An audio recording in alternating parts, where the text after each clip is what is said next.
G Joseph Vijay எனும் நான்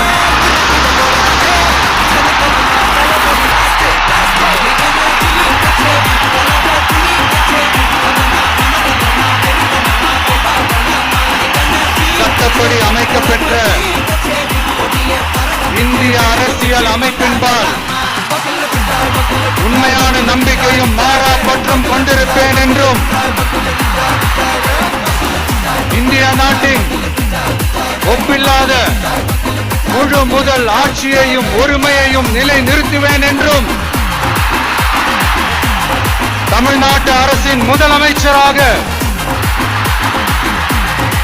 உண்மையாகவும் உளச்சான்றின்படியும் என் கடமைகளை நிறைவேற்றுவேன் என்றும் அரசியல் அமைப்பிற்கும் சட்டத்திற்கும் இணங்க அச்சமும் ஒருதலை சார்பும் இன்றி விருப்பு வெறுப்பை விலக்கி